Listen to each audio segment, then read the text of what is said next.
Good afternoon once again. We are here, and once again, it is our great pleasure to be in your reality. It would be wonderful if you all had the same great pleasure to be in your reality. And that is one of our intentions, to inspire you and to elevate your understanding of energy and the use of energy and how it is for free, if you have your wits about you, to use it. You are experiencing great pleasure by living, by being in your own reality. But over the years, we have become deeply invested in the human experience. People ask us all manner of questions about this and that, and over the years, we've had to wait for you to grow up. Just as you cannot explain all the intricacies of an adult life to a young child, it is sometimes challenging for us as Pleiadians, cosmic beings, visitors, etc., to convey to you all of the complexities that are involved in living in the multiverse when you are convinced that you are trapped in a random world, stuck in linear time. Nothing could be further from the truth. But it is so conditioned and programmed in your DNA, and conditioned within your experience of reality, that we've had to wait many years to watch you slowly, as a people, begin to pull back the curtains, to question their sacred cows, to question institutions that you know killed you at one time, punished you, put you in prison, separated you from your loved ones, because you questioned. And you may have questioned something very simple. You may have told the church you saw the stars move. That, believe it or not, was enough to get you in big trouble at one time. People were not supposed to understand the heavens. Perhaps you saw shooting stars, and you said the stars move. So within your experience of life, your ancestors and all the genetic memory that goes back to, as our vehicle was discussing with you, the origins of some of your genetic heritage. But beyond that, you also have mixings of other stellar influences. People have said to us, Pleiadians, why are you so interested in our Earth? We said, because in some capacity we are your ancestors. But we are also, we who speak to you come from the future. Now, the Anunnaki have an obvious footprint on your planet. And this is being discovered left and right. Everything is unfolding and has been, in terms of a larger picture of time, probably over the last 150 years. Age of Enlightenment, the discoveries in Egypt, discoveries in Sumer, and then the acceleration. Then you had the wars, World War I, World War II, mass sacrifices to confuse people, to confuse the progress. Why at the same time the Industrial Revolution is really kicking into gear, and why people have jobs and they're working, but what are they really working for? From the beginning of the Industrial Revolution, that goes back to the 1700s, one could say that you have rebuilt the Anunnaki infrastructure on your planet, the space systems. The Anunnaki, in visiting your world, had to construct spaceports, mission control centers. They had to lay out the land, landing pads, all this kind of thing for the rocketry that would move from Earth to heaven. And remember, Anunnaki translates as those who from heaven to Earth came. And you basically, if you step back and you say what's happened on Earth in the last 250 years, from the last time that Pluto conjuncted the galactic center, it conjuncted the galactic center in 1760s and then again in 2007. And everything started to rip open in the now. What's happened is that you have the capability to get into the air, and you have the capability and the ambition to go into space. Once many countries went into space, they found lots of opposition on Mars, on the moon. Many probes have been turned off, shut down. Astronauts, your space people who go up there, they have been seeing all kinds of things, and they have been sworn to secrecy, even back from the 60s, 70s. Some of them who caused trouble or who wanted to speak about it, there were lots of nervous breakdowns among the astronauts, lots of medical problems. They were made heroes in the paper, and their families are falling apart behind the scene because they are forbidden from speaking about what they saw, and what they saw were obvious evidence of civilizations in space. Think about how contrary that is. Now it's not possible to keep the genie in the bottle, to use one of your Earth colloquialisms. Everything is blowing up. Avia will explain the astrology to you, the timing. The Mayans were told way back when the long count calendar ends, big stuff is going to happen and we will return. The Christians, they're all up in a lather about the second coming. The Muslims, they are up in a lather about the return of the Mahdi, their prophet. The Hebrew Jews, they are sure that Jesus was not the prophet. There's someone else returning. You go into other parts of the world, and what you find are various prophecies and beliefs, different names, of course, and different calendar structures and methods of counting. But synchro out of synchro, they all point sort of to an evolving now. Now, from your point of view, you look at the clock and you say, well, it's midnight on 2012, and now it's not December 21 anymore, it's 22, and look, the world's still there, so must be that was all a hoax. That's your timing. You must understand that time is a local custom, and that you are still and will be for many years in the window of the end. The end. The end of a way of understanding reality. And because of certain people in the cosmos who set up these calendars, there's support for assisting you to come out of one ending and to be birthed into a new beginning. Yet a new beginning cannot start until the old is rendered asunder or demolished. If you buy a piece of property and it's got some old shack on it, but you love the property and it's gorgeous and it's old, it's been maintained for a long time, we say old growth trees, and it hasn't been disturbed for perhaps 100 years, and there's some old shanty or two on it. Are you going to just build your modern home on top of the shanty? No. You either build in a different place or you demolish the shanty. This is what's happening now. To attempt to build on top of the old will not work.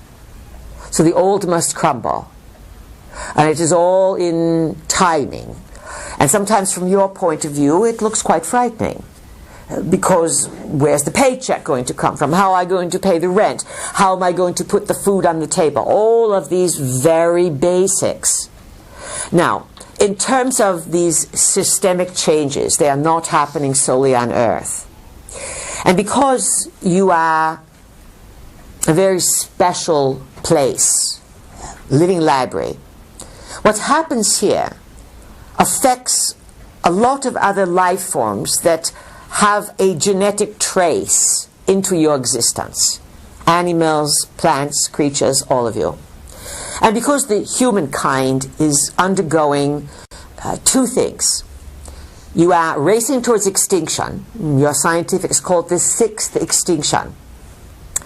That is from their point of view. You've had these big extinctions on the planet before, and often what triggers a massive extinction can be a number of components.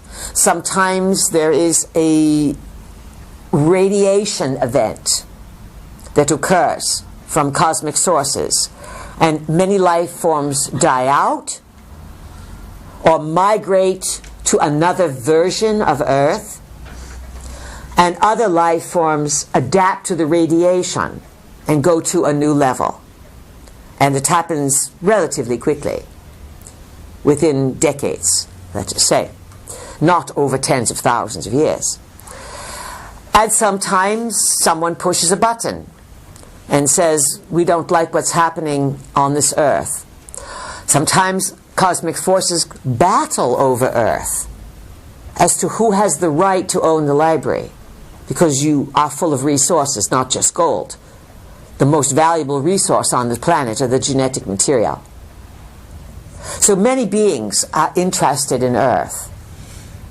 Many are interested in maintaining your high gem quality.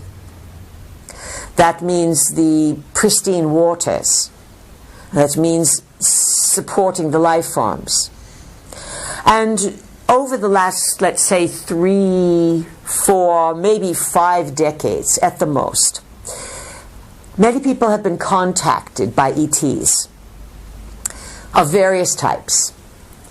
And you are highly tricked on these ETs, because the Anunnaki, if they could design a prototype from which you are a descendant, a hybrid being, they can build any kind of creatures they want. Do you understand this? And then they can trick you and say, you see these creatures, they come from here, they really rule the Earth, and they are octopuses. You see these creatures here, they are raccoons. They are a separate race. They really rule the Earth. You get the picture, folks, without us going into too much detail here? That you have been tricked, not you, the governments of the world are meeting what are called organic life forms, or robotoids of sorts, that are built by the Anunnaki as forms of deception. They put them in rockets, they have them visit the Earth, the Earthlings go, wow, we're meeting ETs, there's so many of them out there. When perhaps they are models, they are designs, they are what you call AI. We call it RT Intel, artificial intelligence. Yet it looks really real. So much of what you are going to go through in the next number of years will be dismantling not only what's in the DNA, but you will be dismantling your beliefs about what you think reality is. And it's unfolding so quickly, human consciousness, into the complexities of the multiverse, that it's difficult for any of the humans to grasp these large pictures. And then if you can't grasp it, you put a belief on it, you say it must be like this, because that is as big as I can think. So understand that you are in a high learning curve. You are probably going to learn more in the next 10 years than you ever thought possible. And reality is going to change this much. You are going to relearn, rethink everything. And then you will be helping others by generally moving into the healing arts to help sustain and support people through the trauma of, oh my God, that's not really real? And coming up to support you, Uranus and Aries, is all kind of new direction, new states of consciousness. So if you get new ideas, to break away from the old, to be inspired, to be trained in understanding how the body really operates. Everyone wants to go into, what is it called, IT? What does that stand for? Information technology. Information technology. You want to go into what the body can really do.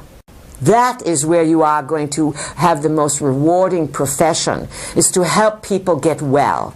Not only in their physical body, but in their soul purpose, in the psyche. You get sick because you don't know how to deal with your emotional issues. And these emotional issues follow you from lifetime to lifetime to lifetime. You get stabbed in the back in one lifetime, you have pain in the back in this one. In the same place you got stabbed. You have so much power that if you start saying, oh, that person's a pain in the back end, that person's a pain in the neck, and if you say those two words over and over again, guess what your body will do? It will follow your command. It does not care about the people. It listens to the words you say. You will have a pain in the neck and the pain in the back end. The power you have to playfully and creatively restructure your reality is at your command.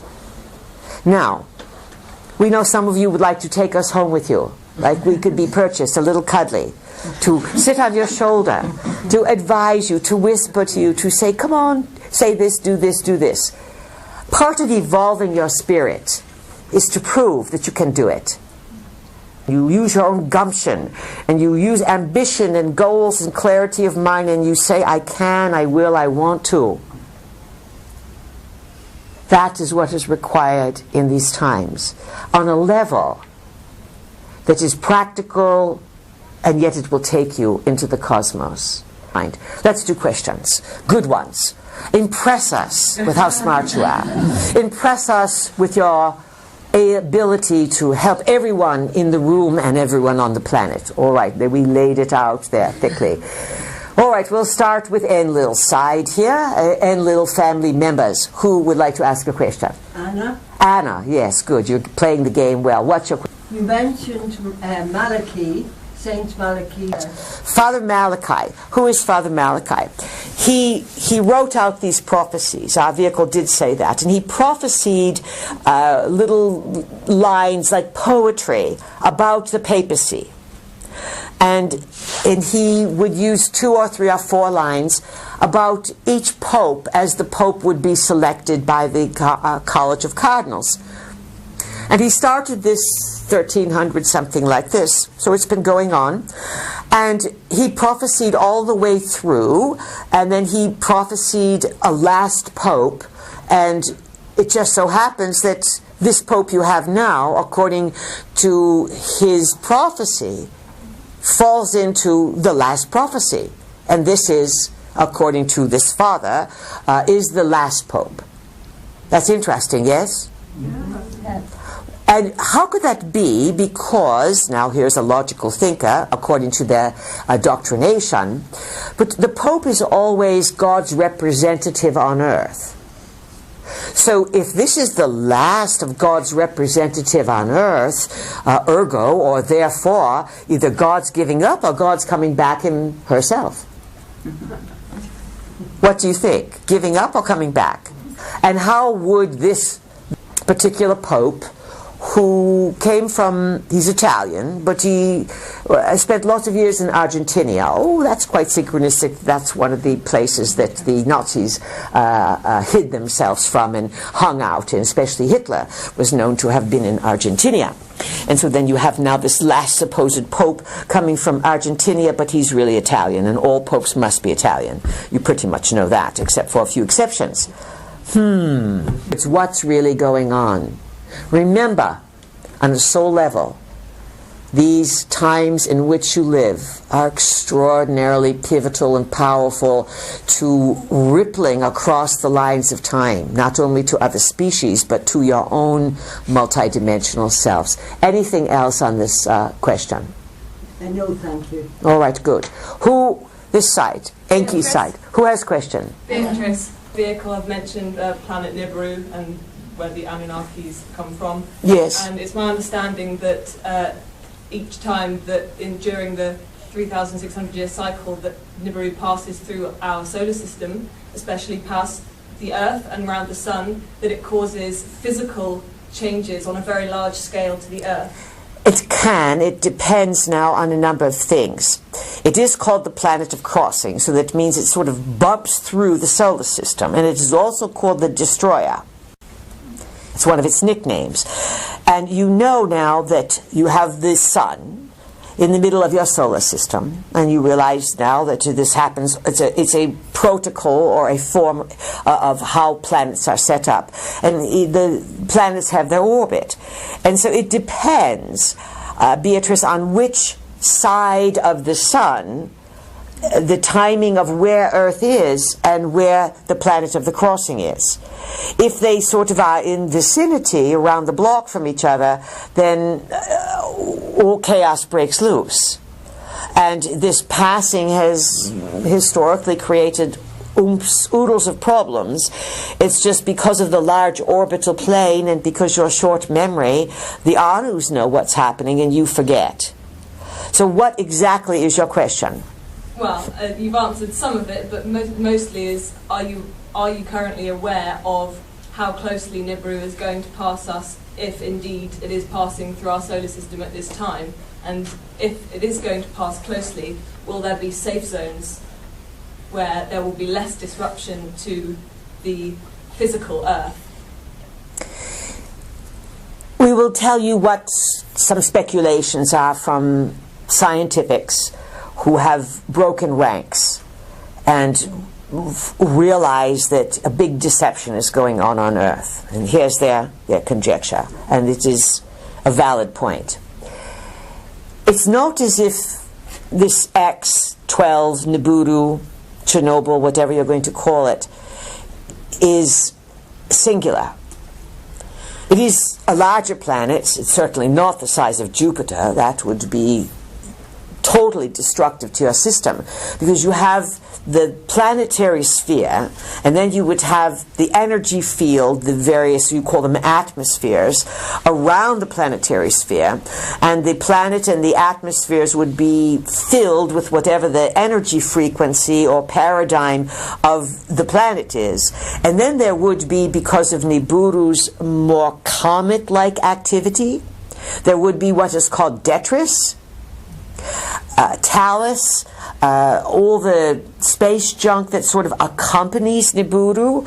In addition, Nibiru has been portrayed as sort of traveling in a delta type of configuration. That would mean it's a high military sort of figure. You understand the delta to be this, like geese flying, one at the point, and then all going backward. So you would have Nibiru in the center, and then allegedly 7 moons, 1 point moon, around Nibiru. It's important to understand that a moon can be built, that an object can be harnessed, roped, corralled, brought in, shaped, and made to appear as if it is something, but it is really an artificial construct. Your moon is an example. You are going to meet a technology that, and an understanding of the cosmos is far beyond what anyone could even imagine. Yet, inside, if you make room, you all have DNA of the Anunnaki, and they know the story. So somewhere the story can make sense if you give yourself time and the buffer and the support of nature to process all this. So now the real question she's asking is, how much destruction may there be? It does depend on the orbital plan, but it also, your scientifics would say, there's nothing we can do about this. This is inevitable. Sometimes some things are inevitable, which many of the Anunnaki understand as many extraterrestrials do the power of consciousness.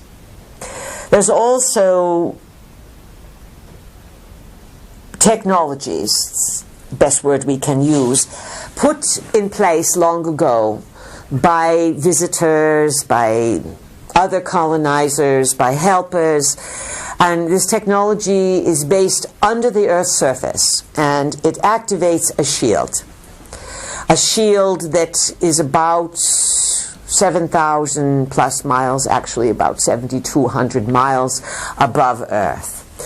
And we'll point out the efficacy of this shield. Efficacy means efficiency. If you look at the moon, you look at Mars, you look at some of the other planets, they are pockmarked. Like they have had spots or something, yes, with craters everywhere. You don't see this with Earth, do you? No.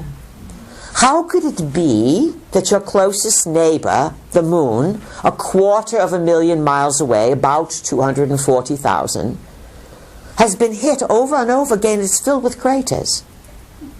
Why don't you have evidence of oodles of craters around your planet? You've been hit, not in recent times, because the shield is up. The question is, will someone activate the shield? Or will the Anunnaki turn the shield down? And then it depends where Nibiru will be in certain position. And then it will also depend on what state of consciousness the people of Earth are able to reach. Not so much on your own, but as things start activating from inside, out of crisis. Crisis calls it up. You will fly to new levels if you can keep your wits and not use violence. And you may miss this one. But you're going to get some disruptions of some sorts. Understand that the globalists are frightened. Understand that they took trillions of dollars, the global elites, using the military, using people from the surface that they kidnapped. And they had them build complexes underground. But we recently told some students of ours, we said, you know, what these globalists are finding, unfortunately, they've built these large cities, they've filled them with supplies, and they are supposed to be a place to run when the surface gets crazy. Go to Turkey and start exploring in Turkey, and you'll find the Turkish people did it thousands of years ago. Underground complexes. You'll find it in South America. You'll find it in the USA. You'll find it in Russia. You'll find that this technique of building underground in time of crossing is ancient. Now, what's happening today, it's all slick and modern. It's filled with all kinds of goodies and gourmet foods and waters and you name it. What's above is below. You get this? As above, so below? Everything. But what's happening is what's below, way below, started becoming above. And as they came above, they came into these underground cities, which are your below. And they said, wow, look at these nice places that no one's living in. We are making jokes, but we are saying some of these complexes have now been occupied. They've been taken over. And in many regards, folks, there's more going on beneath your feet than there is currently in the heavens. And people are seeing all manner of sightings every single day. So it's all heating up and to something, but there's no foregone conclusions. There's no guarantee that you are going to enter a time of complete planetary destruction due to the passing of Nibiru. More than likely, you are going to have systems being rearranged and go through a number of challenging years where you'll be dealing with really rebuilding reliable systems, and so there will be a lot of, quote, survival issues for those who have not covered their bases. Anything else, Beatrice? The shield that you've mentioned. Yes. That is avoiding the meteors and things that cause craters. Does this also have an impact on the gravitational pull that is caused, what I would imagine, by a passing of a larger entity such as Nibiru that would, my understanding is, would shift the poles of the Earth drastically, as in sort of moving the crust of the Earth, which might cause things such as tidal waves and earthquakes, other than the meteor showers and things that this is a very legitimate point. You have done your homework, and of course many people believe you are now in a magnetic shift because things keep moving quickly. And just to let you know the power of the passing of a planet that some say they see it, some say they don't, that for years now at least 10, 15 years, almost 20 years, the scientifics have been observing atmospheric changes, the brightness changes on planets, polar activity, melting of caps, and this Nibiru is far, far away. So what we are saying is that energy can operate over distances of billions of miles in a cosmos that you cannot even measure. And yes, you will see, at least minimally, these types of results. Another thing to factor in is that the Anunnaki never really leave. They leave a skeletal crew on Mars, on the Moon perhaps, inside the Earth, in systems, in governments, in religions. They have their minions. And things are accelerated now. And people living at the coastal regions too close, you are going to experience more and more problems with water. And yes, it is entirely possible that coastal regions will start to feel the turmoil. The Earth will start changing. We believe our vehicle pointed out to you that when the planet Uranus moves into the sign of Taurus, that will be about 2018. You will have 7 years. 7 and 8 is 25. So from about 2018 through again 2025, 2026, things settle down and are more sorted out. And you enter a new, quote, paradigm of understanding around 2028. And between then and now, you have big astrological changes that you go through. Big ones, very, very big ones. Does that help you understand? It does. Just very quickly. Go ahead, it's fine. As long as it's an intelligent question, you are helping everyone understand. Okay. If we are to be be aware of these potential environmental hazards, such as coastal areas and changes in the water, are you aware of when this is likely to begin? Because our understanding tells us it will likely be between August and the end of September or potentially December, but I wonder if you have any further knowledge on that.